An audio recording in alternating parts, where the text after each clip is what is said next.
Apple Daily ประจำวันที่ 5 กุมภาพันธ์ 2559 นะคะสรุปภาพรวมตลาดหุ้นต่างประเทศกันก่อนนะคะตลาดหุ้นยุโรปนะคะดัชนีสต็อก600นะคะปิดลงไป 0.7 จุดเท่านั้นแทบจะไม่เปลี่ยนแปลงเลยนะคะจากภาพรวมยุโรปที่ค่อนข้างจะทรงตัว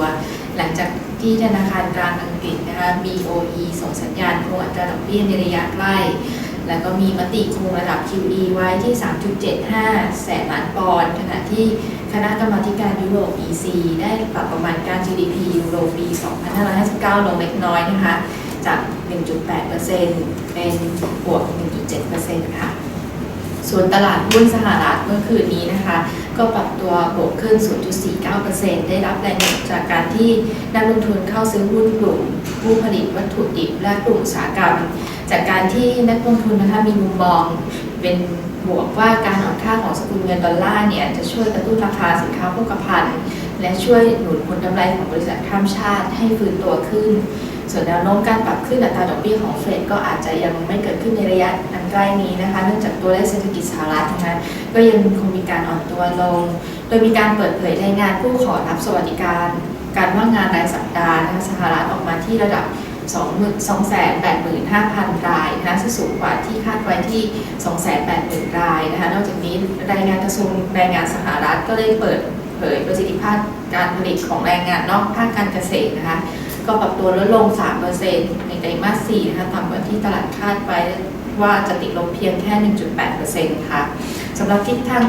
ราคาน้ำมันตลาดในวันนี้นะคะก็มีการพักตัวลงมาเล็กน้อยแต่ก็ยังคงยืนอยู่เหนือ30เหรียญได้นะคะโดยวันนี้ Morgan Stanley ก็ได้มีการปรับลดคาดการณ์ราคาน้ำมัน WTI ในช่วงสิ้นปีนี้นะคะจากเดิมที่เคยคาดว่าจะอยู่ที่ประมาณ$49ต่อบาร์เรลนะคะก็ปรับลงมาที่$30ต่อบาร์เรลก็จะมีการสวนทางกับทางด้าน Goldman Sachs ที่ปรับขึ้นนะคะส่วน Morgan Stanley ก็ปรับลงมานะคะทางฝั่งตลาดหุ้นเอเชียนะคะก็วันนี้ก็คงคิดว่าน่าจะทรงตัวนะคะเนื่องจากว่าจีนเนี่ยเตรียมจะทำปิดทำการสำหรับเทศกาลตรุษจีนในสัปดาห์หน้านะคะเป็นเวลา5วันด้วยกันเริ่มตั้งแต่วันที่8 ถึง 12 กุมภาพันธ์คือจีนจะปิดไปทั้งสัปดาห์เลยนะคะส่วนตลาดหุ้นฮันเซ็งแล้วก็ไต้หวันเนี่ยจะปิดทำการ3วันด้วยกันค่ะตั้งแต่8 ถึง 10 กุมภาพันธ์นะคะก็คาดว่าตลาดหุ้นทางด้านเอเชียก็คงจะค่อนข้างจะสงบไปสักพักหนึ่งนะคะสำหรับตลาดหุ้นไทยวันนี้นะคะก็ปิดบวกไป 0.41%โดยต่างชาติและสถาบันกลับมาเป็นผู้ซื้อสุทธิต่างชาติก็ยังคงลอง Index Future เพิ่มขึ้นเยอะเหมือนกันนะคะที่ 1.2 หมื่นสัญญาแล้วก็ตลาดพันธบัตรเนี่ยต่างชาติก็มียอดซื้อสุทธิเข้ามาอีก 7,000 ล้านบาทนะคะแสดงทิศทางฟันโฟก็ยังมีการไหลเข้าตลาดทุนบ้านเรานะคะก็สำหรับตลาดหุ้นไทยเมื่อวานนี้เป็นยังไงบ้างคะครับสำหรับตัว Set Index วันนี้นะครับก็ปิดตลาดนะครับก็บวกขึ้นมา 5.34 จุดนะครับก็ปิดที่ระดับ 1,297.11 จุดนะครับมูลค่าการซื้อขายนะครับก็อยู่เกือบ 40,000 ล้านบาทนะครับดัชนีเนี่ยระหว่างวันนะครับก็ขึ้นมาทดสอบแนวต้านที่ 1,300 จุดได้นะครับแต่ว่าก็ยังไม่ผ่านครับก็ยังคงเคลื่อนไหวในลักษณะที่เป็นกรอบแคบนะครับรอดูอาการนะครับส่วนในระยะสั้นเนี่ยก็มองว่านะครับก็ยังอยู่ในกรอบของ Uptrend Channel นะครับพร้อมกับตัวสัญญาณตัว MACD หรือก็ RSI เนี่ยที่ยังคงไปต่อนะครับซึ่งเราก็คาดว่าวันนี้นะครับดัชนีเนี่ยก็อาจจะมีโอกาสย่อตัวลงมาบ้างนะครับก็แนะนำให้ทยอยซื้อเมื่ออ่อนตัวเนี่ยก็วางแนวรับไปที่ 1,285 ถึง 1,290 จุดนะครับส่วนกรอบแนวต้านด้านบนเนี่ยเราก็มองที่ 1,300 ถึง 1,308 จุดครับส่วนเซกเตอร์อัปเดตนะครับตัวดัชนีก็ยังคงทรงตัวดีนะครับจากกลุ่มพลังงานแล้วก็โรงกลั่นนะครับก็นำโดยหุ้นหลักๆอย่างพวกในกลุ่มปตท.นะครับที่ยืนอยู่ตามราคาน้ำมันที่ยังทรงตัวได้นะครับแล้วก็มีการทยอยซื้อหุ้นเข้ามาในกลุ่มแบงก์แล้วก็ท่องเที่ยวนะครับก็ชดเชยการย่อตัวของราคาหุ้นกลุ่มสื่อสารนะครับวันนี้เนี่ยที่ตัว Advanced แล้วก็ Intel ที่ย่อตัวลงมานะครับส่วน D-Tech เนี่ยก็มีเก็บแรงเทขายออกมานะครับจากผลประกอบการที่ออกมาที่ค่อนข้างเก็บจากค่านะครับแล้วก็มีนโยบายการเปลี่ยนแปลงนโยบายปันผลเขาที่น่าจะลดลงนะครับสำหรับวันนี้เนี่ยเราก็ให้แนะนำให้อาจจะไปดูในส่วนของตัว Advanced ที่อาจจะรีบาวด์ครับจากผลประกอบการที่เมื่อวานเนี่ยออกมาที่ดีกว่าที่คอนเซนแซสที่นักวิเคราะห์เขาคาดเอาไว้นะครับ ก็แล้วก็มาดูอีกกลุ่มหนึงที่น่าสนใจคือหุ้นเกี่ยวกับเกษตรยางพาราอย่างพวกตัว SCA ไทยรัฐเนี่ยที่อาจจะได้รับอานิสงส์จากการร่วมมือระหว่างตัวในกลุ่มประเทศไทยมาเลอินโดเนี่ยที่อาจจะลดการส่งออกยางพาราลงนะครับแล้วก็จะมีตัวที่หุ้นที่เกี่ยวข้องกับเทศกาลตรุษจีนในสัปดาห์หน้าอย่างเช่นตัว CPM แล้วก็ BR นะครับแล้วก็จะมีประเด็นบวกเกี่ยวกับกลุ่มทีวีดิจิตอลด้วยอย่างเช่นตัว IS Work นะครับแล้วก็แกมมี่เนี่ยที่จะมีประเด็นในการที่อาทิตย์หน้าทางกสทช.เนี่ยก็จะประชุมเกี่ยวกับมาตรการที่จะแก้ไขปัญหาที่ตัวช่องทีวีดิจิตอลเนี่ยที่เกิดจอดำนะครับส่วนหุ้นคลาสเซตนะครับวันนี้ตัวแรกเนี่ยเราแนะนำในส่วนตัว ECF นะครับ ECF เนี่ยก็จะมีประเด็นข่าวด่วนจากที่เขาประกาศที่ COD Solar Farm ที่ญี่ปุ่นนะครับว่า 1.5 เมกะวัตต์นะครับซึ่งสำหรับตัวเทคนิคอลนะครับเราก็คาดว่าราคาเนี่ยก็ยังอยู่ในช่วงที่ฟื้นตัวอยู่นะครับโดยแรกผลจากวอลลุ่มเนี่ยที่เพิ่มขึ้นนะครับตลอดสัปดาห์ที่ผ่านมานะครับขณะที่ตัว MACD เนี่ยก็เดินหน้าส่งสัญญาณบวกต่อเนื่องด้วยนะครับก็เราก็คาดว่ามีโมเมนตัมขึ้นต่อทดสอบแนวต้านแถว 3.90 บาทครับส่วนแนวรับอยู่ที่ 3.50 บาทแล้วก็มีจุด stop loss ที่ 3.40 บาทครับถัดมาคือตัวแกมมี่นะครับแกมมี่เนี่ยก็น่าจะได้รับประโยชน์จากข่าวที่บอกไปเมื่อกี้ครับเกี่ยวกับเรื่องกสทช.แล้วก็ที่ผ่านมาก็คือว่าแกมมี่เขามีการไดเวสในส่วนของตัวธุรกิจที่ไม่ทำกำไรเช่นตัว Pay TV ออกไปด้วยนะครับก็น่าทำให้ในปีนี้ผลประกอบการเนี่ยน่าจะกลับมาดีขึ้นนะครับส่วนภาพเทคนิคเนี่ยแท่งเทียนนะครับก็กระชากตัวขึ้นผ่านเส้นค่าเฉลี่ยระยะสั้นได้นะครับแถมมีแรงหนุนจากสัญญาณวอลลุ่มแล้วก็ตัว MACD ด้วยนะครับตรงนี้เนี่ยเราก็ประเมินแนวต้านถัดไปที่ 9.20 บาทนะครับส่วนแนวรับอยู่ที่ 7.90 บาทแล้วก็มีจุด stop loss อยู่ที่ 7.60 บาทครับสุดท้ายคือตัวซูเปอร์นะครับซูเปอร์เนี่ยราคาก็แกว่งตัวอยู่บนเส้นค่าเฉลี่ยระยะสั้นได้นะครับก็พร้อมกับวอลลุ่มเนี่ยเริ่มไหลกลับเข้ามานะครับส่วนตัว MACD เนี่ยก็เกิดสัญญาณซื้อจากที่มันพลิกตัดตัวซิงเกิลไลน์ขึ้นมานะครับก็ลองดูนะครับถ้าเกิดหาก break out ตรงแนวต้านแถวบริเวณ 1.27 บาทได้เนี่ยเราก็คาดว่าจะมีโอกาสขึ้นไปทดสอบแนวต้านถัดไปที่ 1.35 บาทนะครับส่วนแนวรับเนี่ยอยู่ที่ 1.20 บาทนะครับแล้วก็มีจุด stop loss อยู่ที่ 1.16 บาทครับสำหรับตัว Safety ใน Future นะครับวันนี้เนี่ยต่างชาติก็ลงสุทธิประมาณ 11,000 สัญญาส่งผลให้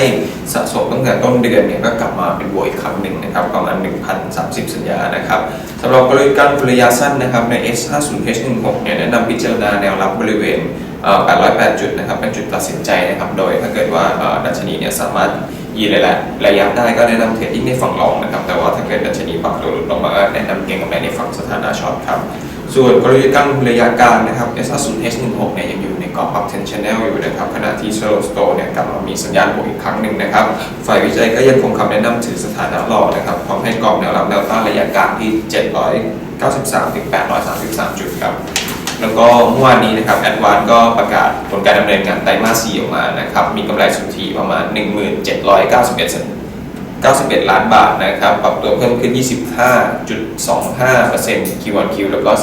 18.15% year-on-year นะครับดีกว่าที่ฝ่ายวิจัยคาดไว้ราว 19% นะครับโดยบริษัทเนี่ยมีรายได้จากการให้บริการไม่รวมค่า IC นะครับเท่ากับ 29,887 ล้านนะครับชะลอตัวลง 0.2% Q-on-Q แล้วก็ 0.5% year-on-year นะครับเนื่องจากว่ารายได้จากค่าบริการไว้เนี่ยก็ยังคงหดตัวต่อเนื่องตามแนวโน้มอุตสาหกรรมนะครับจากการที่ผู้บริโภคเนี่ยนิยมสื่อสารกันผ่านทางอินเทอร์เน็ตมากขึ้นนะครับชดเชยกับการเพิ่มขึ้นของรายได้นั้นไว้นะครับที่ได้รับผลดีจากกระแสความนิยมในสมาร์ทโฟนนะครับโดยมีสัดส่วนการใช้งานณสิ้นปี 58 เนี่ยเพิ่มขึ้นเป็น 59% นะครับจาก 39% ในปีที่แล้วนะครับด้านรายได้จากการขายซิมและอุปกรณ์เนี่ยก็ปรับตัวเพิ่มขึ้น 57% Q-on-Q แล้วก็ลบ 0.4% year-on-year นะครับจากความสำเร็จในการจัดแคมเปญ AS Lava 4G นะครับแล้วก็ iPhone 6s นะครับนอกจากนั้นเนี่ยมือถือทั้ง2ข้างต้นนะครับก็ล้วนมีอัตรากำไรสูงครับส่งผลให้ handset margin เนี่ยในไตรมาสเนี่ยปรับตัวดีขึ้นเหลือเพียงติดลบ 0.8% นะครับจากติดลบ 11% ในไตรมาสที่ 3 ปี 58 นะครับในส่วนของต้นทุนการให้บริการไม่รวม IC นะครับปรับตัวดีขึ้นนะครับก็คือลดลงประมาณ 19% Q-on-Q แล้วก็ลดลง 17% year-on-year นะครับมีสาเหตุหลักจากสัญญาณร่วมการงานกับ TOT เนี่ยที่สิ้นสุดลงตั้งแต่ไตรมาส 3 ปี 58 นะครับส่งผลให้ตัว regulatory cost เนี่ยลดลง 20% Q-on-Q แล้วก็ลดลง 31% year-on-year นะครับในส่วนของค่าใช้จ่าย SG&A นะครับก็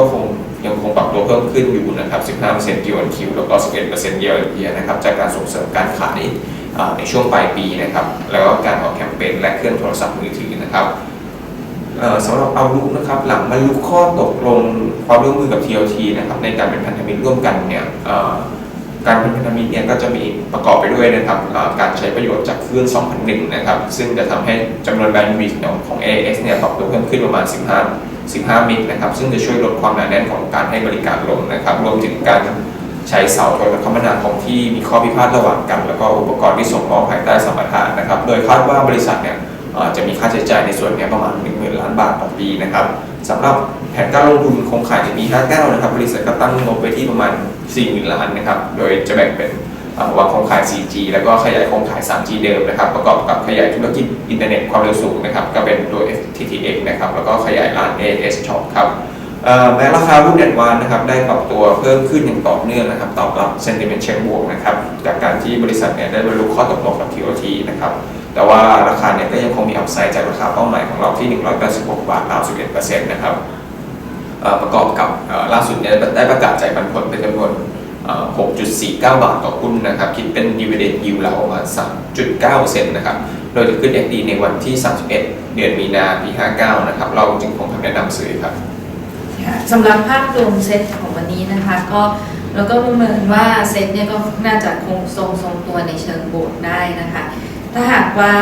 ดัชนีมีการย่อตัวลงมาแถวแนวรับ 1,280 หรือ 1,290 จุดเนี่ยก็สามารถที่จะรับได้นะคะสามารถยืนยันว่ารับได้แล้วก็อาจจะมีโอกาสขึ้นไปทดสอบแนวต้าน 1,300 ถึง 1,310 จุดได้นะคะหรือว่าถ้าปรับตัวขึ้นไปเหนือกว่านั้นก็จะเป็นสัญญาณเชิงบวกในสัปดาห์ต่อไปสำหรับหุ้นที่เข้าเก็งกำไรนะคะก็อาจจะเป็นพวกที่ได้รับประโยชน์จากเทศกาลตรุษจีนหรือเช่น CPF หรือพวกAAV AOT นะคะเกี่ยวกับการท่องเที่ยวอะไรอย่างเงี้ยแล้วก็ Advance ที่ผลประกอบการออกมาดีนะคะแล้วก็หุ้นอย่างที่คุณโน้ตก็แนะนำไปในวันนี้นะคะยังไงวันนี้ก็ขอจบการรายงานเป็นเดลี่แต่เพียงเท่านี้ค่ะสวัสดีค่ะสวัสดีครับ